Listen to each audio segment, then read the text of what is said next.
Good morning guys. Friday na maulan guys. Ayan, naakyat po tayo ng hagdan ngayon. Pag inakyat mo to 10 times a day guys, papayat ka po dito. Kaya subukan po nating umakyat guys sa hagdan 10 times a day. Araw-araw po natin gagawin ito guys. Nakakaliit po ito ng tiyan. Ayan. Ngayong araw guys, tayo ay pupunta sa Clemente Avenue to para kumain ng roti prata. Ayan. I-treat po natin ang sarili natin ngayon kasi gusto ko pong kumain ng roti prata. Ang roti prata po ay Indian food. Ito po ay roti, ang tawag po yung tinapay. Pero parang pancake po siya sa atin. Ayan.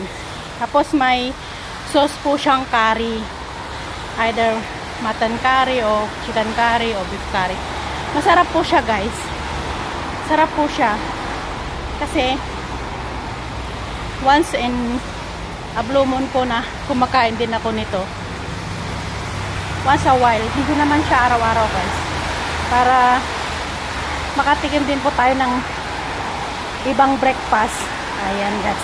Dito naman guys, pababa po tayo. Ayan. Pero mas magandang exercise po yung pataas. Akyat baba yung ganun guys. Ayan. Subukan po ninyo yung sinasabi ko sa inyo. Lilate po yung tiyan nyo within 2 weeks. Kasi ginawa ko na rin po yan noong nagpapaliit pa ako. Ayan.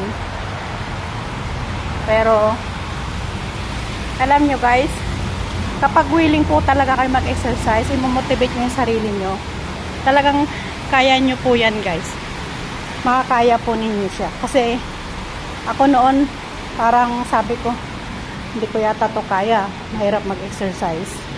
Pero pag nakagawian mo na po guys, ayun, araw-araw mo na po siyang gagawin. Hindi ka na po tatamarin kasi ano na nasanay na yung katawan mong gumising na maagap. Nasanay na siyang i-exercise. Nasanay na tayong mag-exercise. Kaya, ayun.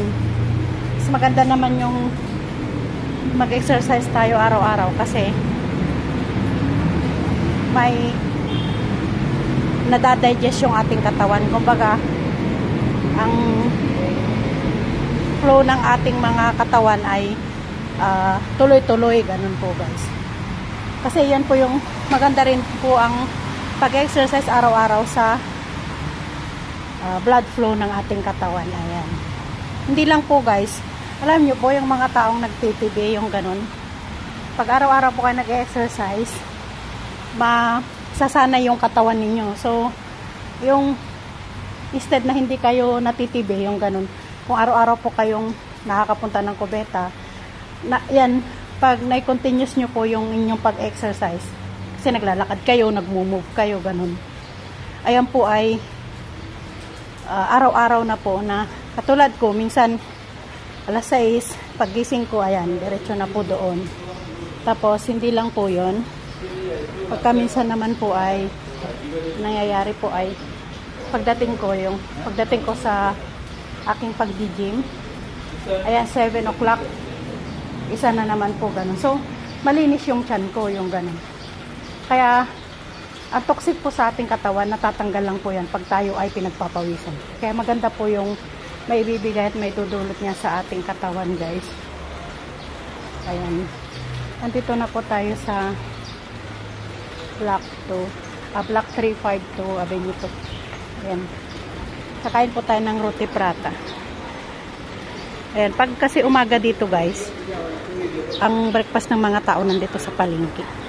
Nandito sila sa Hockey Center. Ayan. Napagayan na rin ako guys kasi alam nyo naman, maiba-iba naman tayo ng kakainin. Hindi lang naman laging tinapay. Nakakasawa na po kasi yung tinapay. Ito naman po ay maiba-iba naman po ang ating breakfast ngayong araw na ito.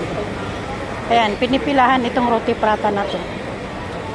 Hindi ko naman masabing ito yung pinakamasarap, pero siguro ito kasi yun po yung, ayan, pinipilahan po siya talaga.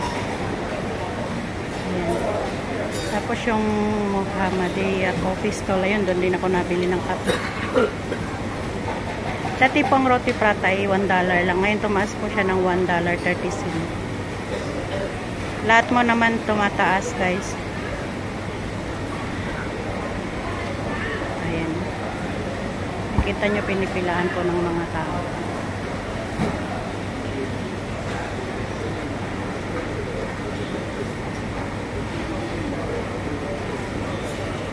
Tingnan nyo po, guys, hanggang mamaya pagbili ko, makikita po ninyo yung binili kong roti.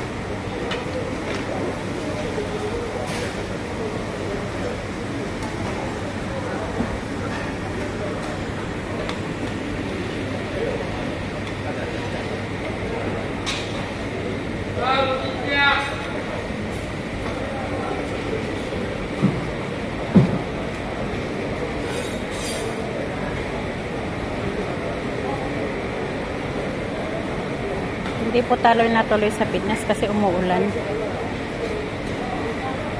Sobrang malakas po yung ulan kaya kakain na lang po ako ng roti prata. Pwede ding mag-order ng mga guys, yung cheese prata. Depende sa'yo kung gusto mo rin yung may itlog, yung roti prata with egg. Kasi ako guys, iniiwasan ko na yung itlog kasi may allergies ako sa itlog. Kaya para makaiwas daw po yung mga may eczema o yung kaya may mga allergies sa katawan, bawas-bawasan daw po ang itlog at manok. Yun daw ang sabi. Yung kasi ang sabi ng doktor ko nung ako'y nagpa-check. Mahirap po yung may mga allergies kasi yung pagkain po lahat niyan. Nagagaling sa pagkain, minsan nagagaling din sa sabon.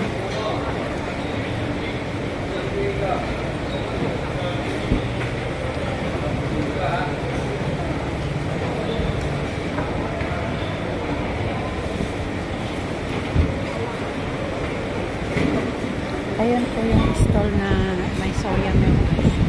Ayan. Papalandra lang po yung tao. Sige po guys, thank you for watching.